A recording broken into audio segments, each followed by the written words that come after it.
On se retrouve aujourd'hui pour une nouvelle vidéo, voilà.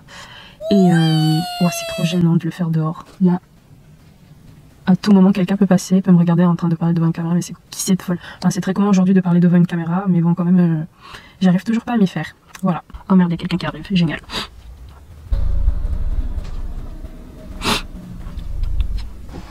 Je crois que ça va être comme ça tout le temps. À chaque fois que je vais filmer, il y a quelqu'un qui va passer. Quoique non, elle va pas revenir. Le reste, je les ai achetés sur Amazon. La voiture, elle revient. Je crois qu'elle va se garer. Et non. C'est bon, elle est partie. Ouh là là. Ouh, il fait un peu froid dans la voiture. Mais bon, bref, on va essayer de s'en sortir comme ça. J'arrive pas à croire qu'on est le lendemain et je suis en train de refaire cette vidéo. C'est une dinguerie. C'est une dinguerie.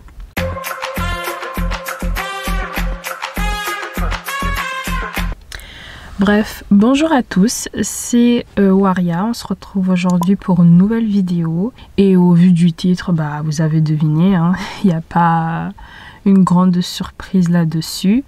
Je me suis acheté ma toute première voiture, je suis tellement contente, mais vraiment tellement contente. On avance pas à pas, très doucement, très lentement, mais sûrement, comme on dit.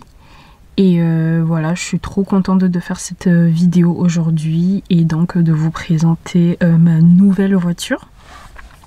Enfin, c'est une voiture assez commune pour vous dire. J'avais trop envie de faire cette vidéo mais je pouvais pas le faire parce que j'avais un problème niveau stockage pour ce qui est de l'appareil photo. Je n'avais plus d'espace pour faire la suite de cette vidéo. Oh mon dieu, il y a quelqu'un qui arrive. C'est une dinguerie. Ça y est, ça m'a saoulé. C'est la même voiture qu'hier. Il n'y a personne qui va et vient, mis à part cette voiture-là. Enfin bref, je vais vous parler vite fait de la voiture que j'avais avant. Parce que avant ça, je conduisais une autre voiture. C'est la première voiture que j'achète moi, mais c'est pas la première voiture que je conduis. Je conduisais une Peugeot 106 des années 2000, j'en sais rien, je crois. Elle est assez vieille la voiture. Mais elle m'a vachement aidée pour les trajets parce que voilà, aller au travail tout le temps en transport c'est plutôt compliqué. Et donc voilà, la voiture, la 106, elle m'a pas mal aidée. Et maintenant j'ai une Peugeot 308 phase 2. Voilà, c'est ma nouvelle voiture. Je suis trop contente de la voir. Je mettrai la référence de ce que c'est. Tout ce que j'ai noté, c'est que niveau puissance, franchement, on est monté à un grade surélevé. Et je le ressens sur la pédale lorsque j'avance. Et c'est tout ce qui m'intéresse. La vitesse et la vitesse et la vitesse. Il faut savoir qu'avant de tomber sur cette voiture, je recherchais une autre voiture. Je recherchais une BMW série 1, pack M, mais c'est super compliqué à trouver. Il y en a qui disent qu'au niveau motorisation, il faut faire attention. Il y a des gens qui trafiquent et blablabla et blablabla. Et donc j'en ai parlé directement à un concessionnaire qui s'est proposé de me trouver la BM série 1. Au bout de 4-5 mois, il me rappelait pas, donc ça veut dire qu'il ne trouvait pas. Là, j'étais rendue à un moment où j'avais vraiment besoin d'avoir ma propre voiture parce que la 106, quand j'ai commencé à la conduire, elle avait pas loin de 180 000 km. Même si c'est un moteur Peugeot, c'est fiable, blablabla, et ça tient un bon moment. Et là, on était rendu pas loin de 200 000 bornes. J'avais envie d'avoir simplement ma propre voiture et puis basta. J'ai appelé le concessionnaire et je lui ai dit est-ce que t'as n'importe quoi? Enfin là, j'ai besoin d'une voiture. N'importe quoi en attendant, histoire d'avoir au moins une voiture pour moi parce que voilà, la Peugeot 106 elle a fait son temps et il est temps pour moi que j'ai ma propre voiture et que je laisse la voiture de mes parents à mes parents tout simplement. Même si la voiture en soi il l'utilisait jamais, il n'y a que moi qui roulais avec. Ensuite il est venu me récupérer chez moi, il m'a ramené à son concessionnaire. Et il m'a montré directement les voitures. On a fait un petit tour, il m'a montré des Fiat 500, des Smart, des Citroën. Franchement, j'étais pas du tout... Enfin, il n'y a rien qui m'intéressait, quoi. On a fait le tour un peu et ensuite il m'a montré la 308. Il m'a montré directement cette même version, mais la blanche. Je crois que c'était 1 litre 2. Et c'était un moteur PureTech. Celle-ci ne l'est pas. Mais celle qui m'a montré avant, c'était un litre 2 PureTech. Je suis rentrée dedans. Enfin, c'est la même chose que celle-là. Ça m'a plu à l'intérieur. Mais le problème, c'est que moi, j'arrive pas avec les voitures blanches. J'ai vraiment du mal avec ça. C'est salissant. Non, j'ai du mal avec les voitures blanches. Donc, j'ai dit, ouais, ça pourrait me plaire, mais j'ai un problème avec les voitures blanches. J'arrive pas, j'arrive vraiment pas. S'il y avait une autre couleur, ouais. Et en sortant, je regarde à gauche et je vois la même voiture, mais en grise. Je lui ai dit, mais c'est la même voiture, non? Il m'a dit, oui, c'est la même voiture, mais c'est juste celle-là, c'est un diesel et l'autre, c'est une essence. Ah ouais, d'accord, je rentre dedans. C'est la même chose. Je ressens rien, je ressens la même chose, les mêmes sensations dans laquelle j'étais dans la voiture blanche. Mais c'est la même chose. Juste que l'autre, elle est blanche et j'ai du mal avec la couleur blanche. Et celle-là, c'est un gris métallisé. Dès que je suis rentrée dedans, j'ai touché le volant et tout. Je me suis installée et j'ai dit, non, c'est celle-là. C'est celle-là. Je me sens bien dedans. Donc, non, c'est celle-là. Après, il a dit, ah oui, celle-là, elle te plaît? Oui, bon. Non, c'est celle-là qui me plaît. Non, je préfère celle-là. Ok, d'accord, mais il va falloir que tu regardes avec ton assurance parce que avec les chevaux qu'elle a, je ne sais pas si ça va passer parce que avec certaines assurances, tu peux payer super cher, surtout si tu dépasses pour un jeune permis les 90 chevaux, tu peux payer super cher. Après, ça dépend des assurances. Renseigne-toi sur laquelle tu veux choisir avant. Et voilà, je me suis simplement renseignée sur la voiture en elle-même. Auprès des assurances, c'est comment, le prix, blablabla, blablabla. J'ai donné la plaque, j'ai donné, les chevaux. Enfin bref, si tu donnes la plaque, tu as toutes les informations de la voiture directement. Et donc, je faisais les devis en ligne. Putain, comment c'était cher! C'est une dinguerie comment c'est cher une assurance pour une voiture. J'ai fait la Maïf, j'ai fait... comment le truc vert là, le bonhomme, le buisson vert là, je ne sais plus. Je me suis renseignée un peu partout. C'était 300 € ou 200 €. Putain, vous me foutez de ma gueule là. Je ressors de TikTok. Je viens de voir les gens en train de commenter comme quoi. Oui, moi j'ai une AMG, nanana, j'ai une classe A, je paye 90 balles. Comment ça se fait que eux ils ont des voitures un peu plus luxueux entre guillemets et niveau assurance ils payent quasiment rien? Ça m'a énervé. Je me suis dit bon, je vais simplement appeler ma banque et je vais me renseigner auprès d'eux pour pouvoir savoir qu'est-ce que je peux avoir niveau assurance à un tarif, j'espère moins cher étant donné que ça fait un bon bail que je suis chez eux déjà. Et je les ai appelés. C'est combien pour l'assurance pour cette voiture là? Ils m'ont dit ça te coûtera 150 €. Bon, 150 € pour 120, je sais plus, 120 ou 130 chevaux. Je crois que c'est 120. 120 chevaux, ok, ça passe. Il m'a dit, par contre, si vous prenez, c'est pas une assurance vie, c'est une assurance en cas de problème dans la vie. Par exemple, tu n'as plus d'emploi du jour au lendemain, l'assurance peut prendre le relais pour payer ton assurance ou un truc comme ça. C'est genre un complément. On dit si je prends ça, pour les jeunes conducteurs, tu auras moins 20 balles sur ton assurance pendant, je ne sais pas, chaque mois. Et au bout d'un moment, ça va se stabiliser. Genre, admettons, bah là, je suis à 149 plein pot si je prends pas l'assurance dont ils m'ont parlé, l'assurance vie, l'assurance problème de la vie, j'en sais rien. Je serai à moins 20 pendant, je sais pas, 3 mois, 3-4 mois. Et ensuite, ça arrivera par exemple à 80 balles. Et ça va se stabiliser, ça va rester à 80 balles. Je dis bon, tant mieux. Donc voilà, j'ai fait le devis. Et du coup, j'aurais dit, je vais d'abord m'occuper de la voiture. Et quand je saurai quand est-ce que j'irai la récupérer, je vous contacterai pour faire directement tous les documents nécessaires à l'assurance. J'ai rappelé le concessionnaire, mais tout ça là, ça s'est passé en presque une semaine. Parce que je me suis bien renseignée sur plein d'autres assurances. Même, comment ça s'appelle, Direct Assurance, tout ça. J'ai contacté, j'ai fait des devis en ligne, enfin voilà. Ça restait toujours cher. Surtout, il y en a un, je sais plus c'était lequel, m'avait proposé presque 400 balles. Franchement, c'est le monde qui tourne à l'envers. Une semaine plus tard, j'ai recontacté le concessionnaire et ils m'ont dit ah ouais, ok, bon, d'accord. Tu me diras donc comment on va faire pour le paiement, si tu veux faire un virement, si tu veux, voilà, faire des chèques. Je l'ai vu 3 jours après pour aller récupérer la voiture du concessionnaire jusqu'à chez lui pour la garder comme ça. Je suis à côté et au moment où les documents sont faits et que j'ai payé la voiture, bah, je vais à pied à même pas 3 minutes et je vais récupérer la voiture, comme ça c'est fait. Il a fait toute la paperasse. Moi je suis juste allée signer comme quoi je suis la nouvelle propriétaire. Je lui ai donné en amont la veille un justificatif de domicile et comment ça s'appelle, ma carte d'identité et mon permis, parce que il s'est aussi occupé de ma carte grise. Je savais pas qu'une carte grise ça coûtait aussi cher.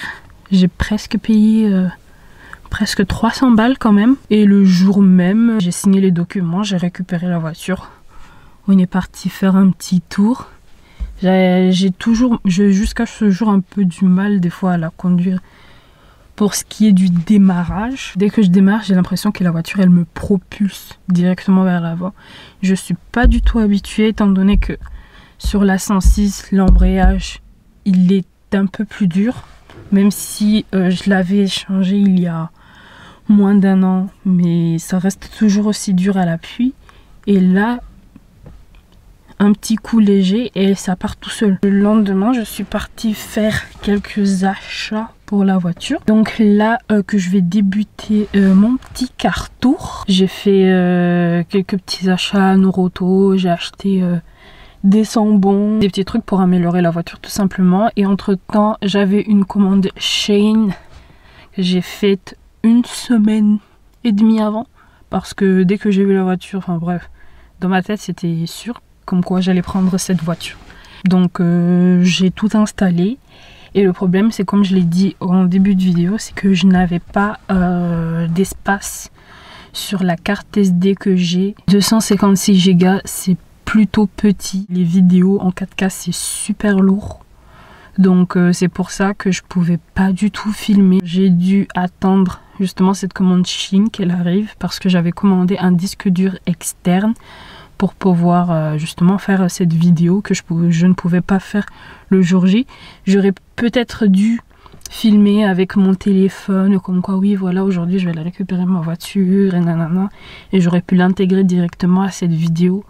Mais non, j'ai simplement pas pensé et puis tant pis. Avant de faire le car tour, je vais vous donner d'abord les plus et les moins de ce que j'ai constaté directement à ce jour sur la voiture. On va commencer par les moins. Quand j'ai pris la voiture, il y avait quelques petits rayures, quelques petits cassures. Donc notamment le volant, on peut le voir ici directement. C'est une voiture de seconde main, je suis la 2e propriétaire. Et le premier ou la première personne qui l'avait, je sais pas, ses mains, c'était comment. Cette personne a dû transpirer des mains sur le volant, parce que tout s'est effacé. Enfin, j'ai l'impression que le cuir il est en train de se barrer. Je vais vous montrer, comme ça sera plus simple. Parce que là pour l'instant c'est que esthétique. Donc voilà, ça commence. Je crois que je vais reculer un peu le siège pour qu'on puisse voir correctement. Là je l'ai déjà reculé, mais j'ai l'impression que je reste toujours aussi proche. Bref, ouais, vu d'ensemble là ça passe. Voilà les petits détails. sur le volant, on dirait que la personne a largement conduit comme ça, comme ça. Après, je sais pas c'est quel genre de cuir ça, mais ça se dégrade assez facilement. Je crois que j'aurais dû prendre un cache volant, mais ce truc, j'ai l'impression que ça va plus me déranger. Et enfin, si je savais le faire moi, j'aurais tout enlevé et j'aurais mis directement le nouveau moi-même. Mais franchement, je crois que je vais juste acheter un cache, un petit cache volant, pas en mousse ou à fourrure comme je vois enfin des trucs un peu girly que je vois sur TikTok, parce que c'est pas trop mon genre. Mais voilà, quelque chose pour éviter que ça se dégrade encore plus, quoi. Enfin bref, c'est un peu comme ça, un peu partout sur le volant. Ici, il y a quelques griffures. Je ne sais pas du tout ce que cette personne a fait dans cette voiture. Mais il y a quelques griffures, mais c'est rien de méchant en soi. Le bouton start commence à s'effacer tout doucement, pareil. Je sais pas. Je dois avouer que pour ça aussi, j'ai un peu de mal à m'y faire. Enfin, c'est simple, hein. Mais ne pas avoir de frein à main et avoir un bouton à la place, monter et descendre, j'ai un peu du mal. Je vais m'y faire, mais j'ai un peu du mal à m'adapter avec ça. Je sais pas si ça se voit, mais au niveau des portières, genre, il y a ça qui se barre. C'est en train de se barrer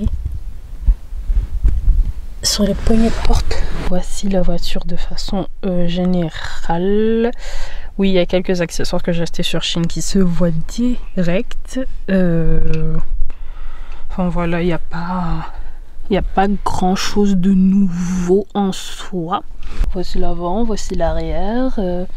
Par contre, il y a une caractéristique à l'arrière que j'aime beaucoup et ça se trouve au milieu. Je vais vous montrer juste après.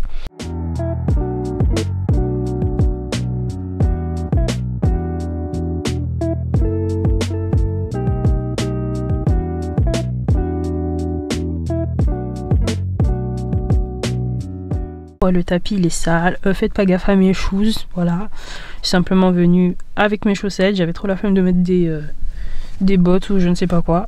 J'ai justement acheté un aspirateur que je n'ai pas dans la voiture mais que voilà je mettrai en photo. Je l'ai pris sur Chine, ça m'a coûté même pas 15 balles et il est plutôt puissant. C'est pas fou, mais ça aspire bien tous les petits trucs qu'on voit là. C'est tout ce qui compte. Je me suis acheté des poubelles comme ça avec leur sac. Oula, pour ce qui est de l'intérieur, on s'en fout. Je me suis acheté des petites poubelles comme ça sur Chine. Celui-là, il est arrivé cassé. J'étais un peu dégoûtée. J'ai failli le renvoyer, mais je ne l'ai pas fait parce que ça ne servait à rien, étant donné que j'allais recommander un autre. Et ouais, j'avais trop la flemme pour renvoyer tout ça pour 5 balles. Donc je me suis dit bon c'est pas grave, c'est cassé là et puis tant pis hein. Et le nœud j'ai essayé, enfin je croyais l'avoir enlevé lorsque j'ai cliqué sur le site, il y avait ajouté le nœud ou retirer le nœud. J'ai cliqué dessus sans le nœud, mais ils l'ont mis quand même. Bon, pas grave. À l'arrière il y a une petite accroche, je peux le mettre. Mais le problème c'est que si une personne autre que moi encore ça me dérange pas trop, ça passe. Mais si quelqu'un d'autre que moi conduit la voiture, ce truc va clairement le gêner. Et par gain de place, je préfère le laisser à l'intérieur de la portière. Et c'est pour ça que je voulais pas prendre avec le nœud. Ça fait girly, c'est joli, mais voilà, ça se voit pas quoi. Le nœud on le voit pas, il sert pas à grand chose. Voilà, une petite poubelle. Et j'en ai pris 2. Toujours dans la portière, j'ai une petite lampe torche. Voilà, ça sert... c'est une petite lampe quoi, voilà, ça sert toujours dans la voiture. Je l'avais dans la 106. Et celui-là, je crois que je l'ai acheté sur Auchan. J'ai acheté ce support téléphone sur Amazon. Il est super pratique. J'aime beaucoup, ça tourne dans tous les sens. Enfin bref, je peux le régler comme je le souhaite. Et je peux le tirer. Est-ce que comme ça on voit bien, ouais. Je peux le tirer. C'est plutôt pas mal. Je l'ai vu sur TikTok. Et je peux le coller à la vitre aussi. Et à l'intérieur, il y avait un autre support afin que je puisse le mettre là, dans les grilles d'aération, si je le souhaitais. Mais je voulais pas le mettre là parce que si j'ai besoin de l'utiliser, franchement, c'est plus un risque que j'actionne les lave-vitres qu'autre chose. Donc c'est pour ça que j'ai préféré le coller. C'était soit là ou là.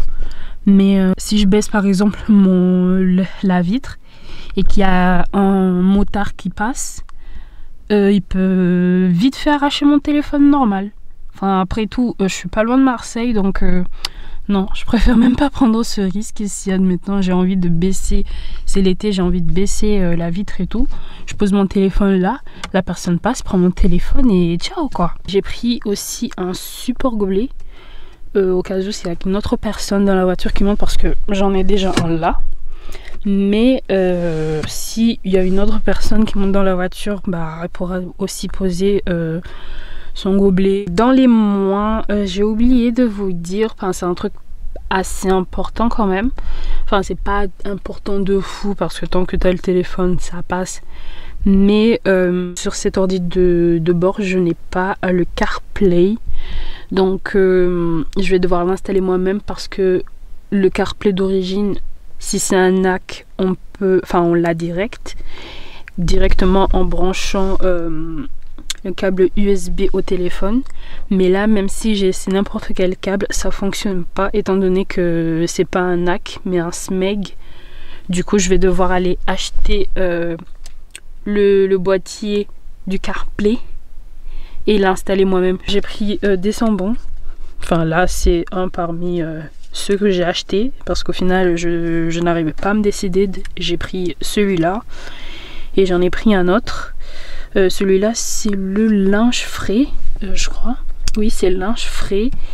Et ouais, ils sont plutôt bons. Je trouve pas que ça sente le linge frais, mais ça sent bon. Ça, un adaptateur USB. Je l'ai pris sur Amazon, je crois. Oh, d'ailleurs, j'ai même oublié de retirer le plastique. Bon, bref, c'est pas grave. Quand on le branche, il y a une lumière LED tout autour, une lumière bleue. Là-dedans, quel bazar j'ai. Enfin, j'ai des mouchoirs. J'ai deux petits trucs à grignoter. J'ai un gel hydroalcoolique et ça c'est un gel hydroalcoolique qui date depuis 2020, genre l'époque du confinement, et j'en mettais très peu parce que ça sentait super bon. J'ai pris ça aussi, c'est un recharge de parfum, c'est simplement pour moi au cas où. Là, ça c'est un sauve-moi en cas d'urgence, enfin voilà, c'est des serviettes, enfin des serviettes hygiéniques tout simplement. J'ai d'autres sambons. Oula, je vais couper la lumière. Ça c'est printemps à Tokyo. À ce qui paraît ça sent super bon. J'ai pas encore testé, mais j'ai l'impression que l'odeur émane directement du sachet. Mais ça a l'air de sentir bon. Enfin généralement on n'arrive pas à sentir l'odeur au-dessus du sachet étant donné que c'est fermé quand même.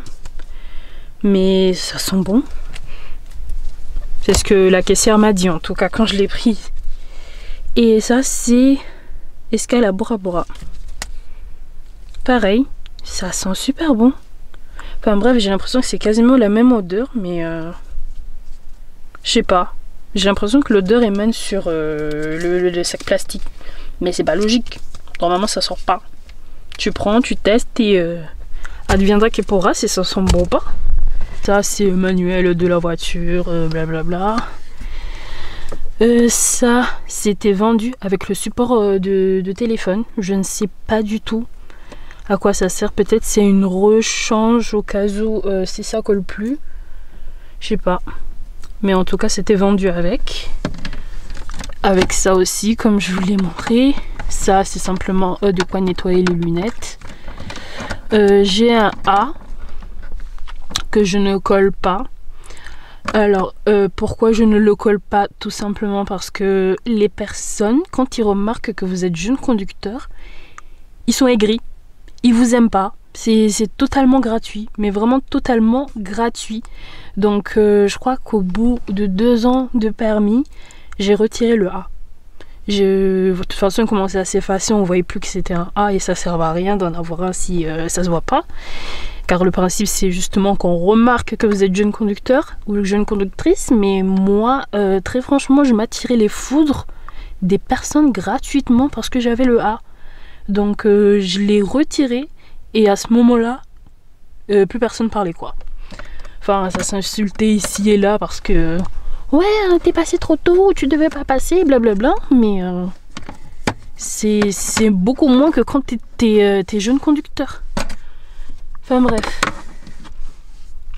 J'ai pris ça pour nettoyer les grilles d'aération. Non, en vrai, ça a l'air de fonctionner. Hein. Et ce côté-là, je ne sais pas du tout à quoi ça sert. Non, je pense pas que c'est pour ça. Peut-être simplement enlever ce qu'il y a autour. Parce que c'est vrai, entre deux là, il y a un peu de poussière, mais bon. C'est pour ça il faut arriver à un niveau de maniaque pas possible pour la propreté.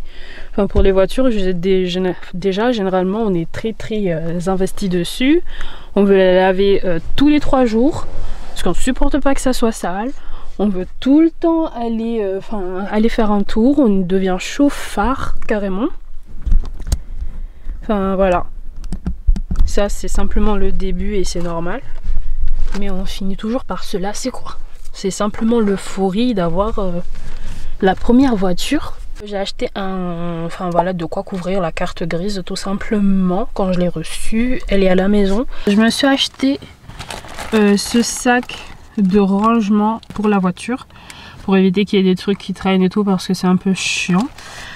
Il n'était pas trop cher. Je crois que c'était 5 €. Dedans, j'ai la fameuse trousse de secours.